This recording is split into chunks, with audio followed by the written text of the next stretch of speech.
Sabtu, tanggal 9 Januari, pukul 14.36 waktu Indonesia Barat. Pesawat Sriwijaya Air tujuan Pontianak yang dipiloti Kapten Afwan lepas landas dari Bandara Soekarno-Hatta, Cengkareng, Banten. Sebelumnya, pesawat sempat menunda jadwal keberangkatan selama 30 menit. Sabtu, tanggal 9 Januari, pukul 14.36 waktu Indonesia Barat. Pesawat Sriwijaya Air tujuan Pontianak yang dipiloti Kapten Afwan lepas landas dari Bandara Soekarno-Hatta, Cengkareng, Banten. Sebelumnya, pesawat sempat menunda jadwal keberangkatan selama 30 menit. Sabtu, tanggal 9 Januari, pukul 14.40 waktu Indonesia Barat. Pesawat hilang kontak setelah 4 menit lepas landas. Pesawat bernomor registrasi PKCLC jenis Boeing 737-500 itu hilang kontak pada posisi 11 nautical mile di utara Bandara Internasional Soekarno-Hatta, Tangerang. Sabtu, tanggal 9 Januari, pukul 17 waktu Indonesia Barat. Bupati Kepulauan Seribu telah mendapat laporan ada pesawat yang jatuh. Dalam laporan disebutkan juga ada ledakan. Di media sosial telah beredar foto sejumlah serpihan yang diduga bagian dari pesawat tersebut. Tim SAR gabungan telah bergerak ke lokasi yang diperkirakan menjadi lokasi jatuhnya pesawat. Sabtu, tanggal 9 Januari, pukul 18 waktu Indonesia Barat. TNI AL, Kepolisian dan TNI AU menyatakan telah mengerahkan sejumlah kapal, pesawat dan personel SAR untuk mencari pesawat jatuh. Sabtu, tanggal 9 Januari, pukul 19.00 sampai 20.00 WIB. Badan SAR Nasional dan Kementerian Perhubungan memastikan Sriwijaya Air SJ182 jatuh. Dugaan sementara lokasi jatuh pesawat ada di sekitar Pulau Laki dan Pulau Lancang. Namun Basarnas menyatakan pesawat tersebut tidak memancarkan sinyal Emergency Location Transmitter (ELT) ketika hilang kontak pada Sabtu, tanggal 9 Januari. Kemenhub menyatakan jumlah manifest pesawat Sriwijaya Air SJ182 sebanyak 62 orang. Jumlah itu terdiri dari 50 penumpang dan 6 kru aktif dan 6 ekstra kru. Presiden Jokowi meminta pencarian para korban dilakukan secara maksimal. Sementara itu, Flight Radar 24 melaporkan pesawat kehilangan di ketinggian 10.000 kaki dalam 1 menit. Sabtu, tanggal 9 Januari, pukul 20 waktu Indonesia Barat. Pihak Sriwijaya Air menyatakan pesawat tersebut dalam keadaan baik. Delay 30 menit saat akan terbang disebabkan karena hujan deras, bukan karena pesawat rusak. Pesawat tersebut diketahui juga sudah berusia 25-26 tahun. Sabtu, tanggal 9 Januari, pukul 23.55 waktu Indonesia Barat. Tim SAR Basarnas telah membawa serpihan yang diduga berasal dari pesawat Sriwijaya Air ke posko-posko SAR Terpadu Jakarta International Container Terminal, JICT, 2 Tanjung Priok. Minggu, tanggal 10 Januari, dini hari. Pihak SAR masih terus melakukan pencarian sekitar Pulau Laki dan Pulau Lancang. Minggu, tanggal 10 Januari, pukul 3 waktu Indonesia Barat. Kri Rigel yang dilibatkan dalam misi pencarian SAR telah melacak sinyal yang terakhir hilang dari pesawat Sriwijaya Air. Tim penyelam Kopaska menyelam ke lokasi. Minggu, tanggal 10 Januari, pukul 8 waktu Indonesia Barat. Polisi menyatakan telah menerima 1 kantong jenazah berisi potongan tubuh di RS Kramat Jati. Sedangkan 1 kantong lagi berisi pakaian dan barang-barang pribadi. Minggu, tanggal 10 Januari, pukul 9 waktu Indonesia Barat. Tim SAR TNI AU yang melakukan patroli udara menemukan tumpahan minyak di sekitar lokasi yang diperkirakan menjadi lokasi jatuhnya pesawat. Mereka menduga tumpahan minyak berasal dari bahan bakar Sriwijaya SJ182.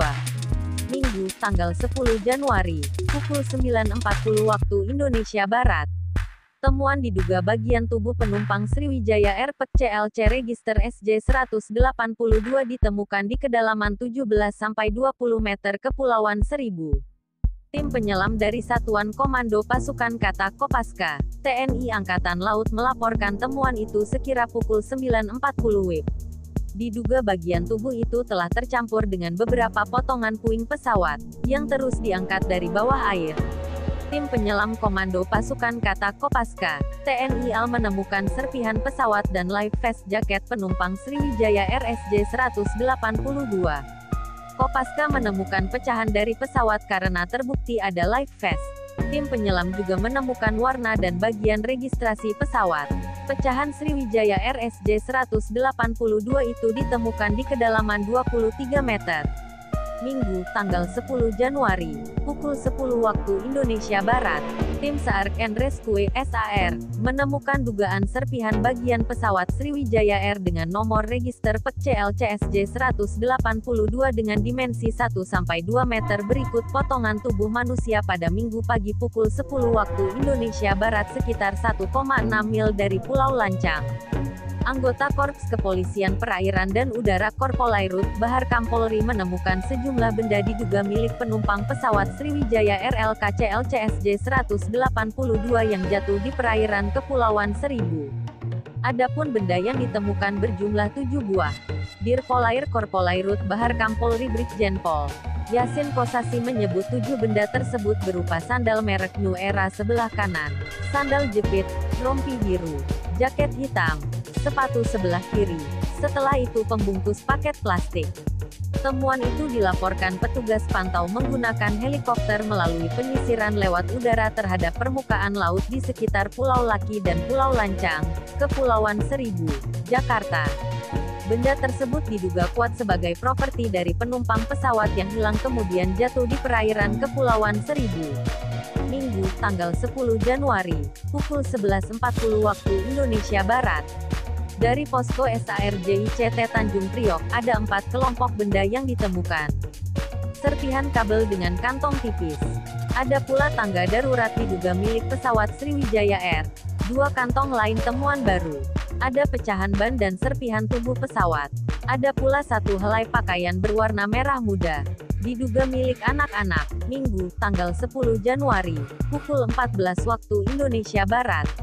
Kabidok Polpusdokes Polri Kombes Heri Wijatmoko mengungkapkan, hingga Minggu, 10:01 siang, pihaknya baru menerima 1 kantong jenazah berisi bagian tubuh korban kecelakaan pesawat Sriwijaya RSJ 182. Minggu, tanggal 10 Januari, pukul 14.30 waktu Indonesia Barat. Tim SAR gabungan kembali menemukan serpihan pesawat dari Sriwijaya RSJ 182 rute Pontianak Jakarta yang jatuh di perairan Kepulauan Seribu. Mereka juga menemukan bagian tubuh manusia yang diletakkan dalam kantong jenazah. Berupa 3 kantong serpihan pesawat kemudian 5 kantong adalah bagian tubuh manusia, kata Direktur Operasional Basarnas Brigjen Mars Rahman di JICT, Jakarta Utara. Minggu, 10:01. Minggu, tanggal 10 Januari, pukul 15.40 waktu Indonesia Barat. Rombongan Menteri Perhubungan Budi Karya Sumadi, Panglima TNI, Kepala KNKT, Kepala Basarnas, selesai melakukan peninjauan langsung ke lokasi jatuhnya pesawat Sriwijaya RSJ 182 di perairan Kepulauan Seribu. Panglima TNI Marsikal Hadi Cahyanto mengatakan, diduga kuat potongan badan pesawat ada di kedalaman 23 meter. Selain itu, Panglima mengatakan, titik lokasi black box juga sudah diketahui. Sinyal dari black box Sriwijaya Air sudah dikunci untuk segera diambil. Minggu, tanggal 10 Januari, pukul 17.30 waktu Indonesia Barat. Komite Nasional Keselamatan Transportasi, KNKT, sudah menerima beberapa barang yang diduga milik Sriwijaya Air. Tim KNKT yang berada di posko SAR JICT juga sudah menerima beberapa komponen pesawat dari Basarnas. Beberapa komponen tersebut yakni GPWS, radio altimeter, kemudian ada juga alat peluncur darurat. Bagian-bagian pesawat yang sudah bisa diidentifikasi itu umumnya dari bagian ekor sebelah bawah. Namun, KNKT masih belum bisa memastikan apakah ekor yang sudah diserahkan ke KNKT itu ekor bagian kanan atau kiri. Minggu, tanggal 10 Januari, pukul 18.49 waktu Indonesia Barat. Posko Antemortem DPIRS Polri sampai saat ini telah menerima 7 kantong jenazah yang masing-masing berisi bagian tubuh. part body. Dari hasil operasi pencarian dan evakuasi atas insiden jatuhnya pesawat Sriwijaya SJ-182. Setelah menerima 7 kantong berisikan bagian tubuh yang diduga korban, tim DVI melakukan identifikasi untuk mengetahui identitas. Minggu, tanggal 10 Januari, pukul 20.15 waktu Indonesia Barat. Kepala Basarnas, Marsdia Bagus Puruhito menjelaskan total hasil temuan sejak pagi tadi hingga petang ini. Di antaranya, potongan pesawat besar dan kecil, kemudian pakaian dan bagian tubuh.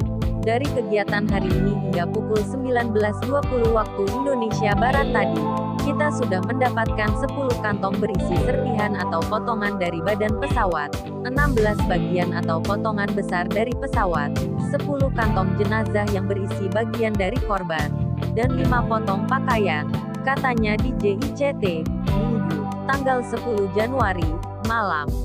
Dia merinci, temuan pertama pada pukul 11.23 waktu Indonesia Barat, berupa serpihan ban pesawat, pakaian anak kecil berwarna pink dan puing pesawat yang dibawa ke posko JICT. Barang itu diturunkan dari Krikurau TNI AL. Selanjutnya, pada pukul 13.40 waktu Indonesia Barat, 5 kantong jenazah dan 3 kantong serpihan pesawat diantar ke posko JICT. Temuan tersebut terlihat diantar oleh speedboat Basarnas. Berikutnya pada pukul 14.51 waktu Indonesia Barat, 4 kantong serpihan pesawat dan 2 kantong jenazah kembali dikirim ke JICT. Hasil itu diturunkan dari Kriparang TNI AL. Selain itu, pada pukul 18.30 waktu Indonesia Barat, 15 potong serpihan pesawat dan 5 potong pakaian milik penumpang diantar ke JICT. Hasil itu diturunkan dari kapal Kri Ciptadi. Senin, tanggal 11 Januari, pukul 8.30 waktu Indonesia Barat. Direktur Operasi Basarnas Brigadir Jenderal Mar. Rasman menyebutkan, area pencarian hari ini dibagi menjadi 6 sektor. Sebanyak 2.600 personel terlibat langsung maupun tidak langsung dalam operasi pencarian dan pertolongan hari ini. Dalam operasional kegiatan hari ini, ada sekitar kapal 53 untuk pencarian. Untuk alat udara ada 13 yang standby. Sementara untuk ambulans disiagakan 12 unit. Senin, tanggal 11 Januari, pukul 9 waktu Indonesia Barat.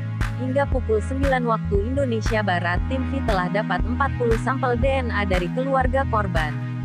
Terdiri dari 14 sampel di RS Polri, 24 sampel dari Pontianak, 1 sampel dari Jawa Timur, 1 sampel dari Sulawesi Selatan.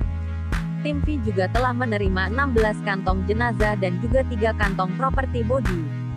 Senin, tanggal 11 Januari, pukul 17 waktu Indonesia Barat. Tim penyelam menemukan gaun pengantin hingga seragam pramugari Sriwijaya Air dan diangkat ke daratan dari kedalaman 17-19 meter. Pencarian memakan waktu sekitar 40 menit di bawah laut. Temuan tersebut sekitar 2 mil dari Pulau Laki. Selain itu, tim penyelam juga menemukan sejumlah pakaian yang diduga milik para penumpang pesawat Sriwijaya Air. Kemudian, terdapat juga bagian jenazah, serpihan pesawat, pelampung, uang senilai Rp250.000 dan tas berwarna merah. Senin, tanggal 11 Januari, pukul 17.30 waktu Indonesia Barat. 1 korban kecelakaan pesawat Sriwijaya SJ-182 atas nama Oki Bisma berhasil teridentifikasi. Ini adalah korban pertama yang berhasil teridentifikasi. Hasil ini didapat setelah tim DVI Polri mencocokkan sidik jari yang ditemukan dari bagian tubuh korban, dengan alat yang terintegrasi dengan data Dinas Kependudukan dan Catatan Sipil. Dalam manifest Sriwijaya SJ-182, nama Oki ada di nomor 4. Berdasarkan data yang terekam dalam Dukcapil, Oki merupakan pria kelahiran tanggal 12 Desember tahun 1991 dengan golongan darah O. Dia berdomisili di Kramat Jati, Jakarta Timur. Ada 12 titik kesamaan yang ditemukan dari pencocokan bagian tangan kanan Oki dengan data EKTP. Dari situ dipastikan korban tersebut adalah Oki. Senin, tanggal 11 Januari, pukul 18.34 waktu Indonesia Barat. Sampai hari ini didapatkan 40 kantong jenazah berisikan bagian tubuh korban Sriwijaya RSJ 182. Selasa, tanggal 12 Januari, pukul 9.30 waktu Indonesia Barat. Tim DVIRS Polri telah menerima 56 kantong jenazah korban jatuhnya pesawat Sriwijaya RSJ 182 rute penerbangan Jakarta-Pontianak. Selain itu, tim DVI juga sudah menerima 58 sampel DNA dari keluarga korban. Ini diperlukan untuk mengidentifikasi jenazah korban. Selasa, tanggal 12 Januari, pukul 11.43 waktu Indonesia Barat. Analisa Knat Sriwijaya Air tidak meledak di udara dan mesin berfungsi sebelum menghantam air. Analisa ini dari data yang sudah dikumpulkan. Pertama, data serpihan pesawat yang dikumpulkan Kri Rigel. Besaran wreckage dengan lebar 100 meter dan panjang antara 300 sampai 400 meter. Dari besaran itu, KNKT menduga pesawat tidak meledak di udara. KNKT juga menganalisa dari temuan Basarnas, yakni turbin pesawat dan fan blade yang mengalami kerusakan. Kerusakan pada fan blade menunjukkan kondisi mesin masih bekerja saat mengalami benturan. Hal ini sejalan dengan dugaan pesawat masih berfungsi pada ketinggian 250 kaki. Hal lain yang menguatkan analisa KNKT mengenai kondisi pesawat, berasal dari data Airnav Indonesia. Data yang dikumpulkan termasuk pembicaraan pilot dengan pengatur lalu lintas udara yang bertugas mengendalikan penerbangan saat pesawat mengalami kecelakaan. Dari data itu diketahui pesawat mengudara hingga 10.900 kaki dan terus turun hingga 250 kaki. Data terekam hingga 250 kaki, mengindikasikan pesawat masih berfungsi dan mampu mengirim data. Kami menduga mesin masih hidup sebelum membentur air, tutupnya. Selasa, tanggal 12 Januari, pukul 16.30 waktu Indonesia Barat. Tim penyelam TNI Angkatan Laut telah berhasil menemukan kotak hitam pesawat Sriwijaya RSJ 182 di sekitar Pulau Laki Pulau Lancang, Kepulauan Seribu, DKI Jakarta, Selasa sekitar pukul 16.20 WIB. Kotak hitam itu dimasukkan ke dalam box dan berisi air berwarna kecoklatan. Kemudian dibawa menggunakan sea reader oleh beberapa penyelam di antaranya Kopaska dan Dislambair. Kotak hitam itu dibawa oleh dan Satgasla Operasi SAR Sriwijaya Air Laksamana Pertama Yayan Sofyan dan Direktur Operasional Puskopaska Kolonel Laut P. Johan Wahyudi. Kotak hitam, black box, adalah sekumpulan perangkat yang digunakan pada transportasi, merujuk kepada perekam data penerbangan, Flight Data Recorder, FDR, dan perekam suara kokpit, Cockpit Voice Recorder, CVR, dalam pesawat terbang. Selasa, tanggal 12 Januari, pukul 17.45 waktu Indonesia Barat. Panglima TNI Marsikal Hadi Cahyanto menuturkan, dari dua bagian dalam black box, yang sudah ditemukan adalah Flight Data Recorder, FDR. Sementara Cockpit Voice Recorder, CVR, belum ditemukan. Panglima mendapat laporan mengenai penemuan FDR sekitar pukul 16.40 WIB. Pencarian CVR harus dilakukan tanpa petunjuk dari underwater locator beacon atau sinyal pandu untuk menemukan black box. Sebab kedua underwater locator beacon sudah ditemukan bersamaan dengan FDR. Selasa, tanggal 12 Januari, pukul 18.25 waktu Indonesia Barat. 3 korban Sriwijaya RSJ 182 kembali teridentifikasi. Mereka terkonfirmasi melalui hasil validasi 4 kantong jenazah. 3 korban baru teridentifikasi antara lain Asi Habul Yamin, kopilot Fadli Satrianto, dan Hasanah. Dengan teridentifikasinya 3 korban hari ini, total sudah ada 4 korban yang berhasil diketahui. Berita ini berisi kronologi lengkap dari awal jatuhnya pesawat Sriwijaya RSJ 182 pada Sabtu, tanggal 9 Januari, pukul 14.40 waktu Indonesia Barat, hingga pencarian yang masih terus berlangsung. Berita disusun menurut update terbaru yang diterima redaksi.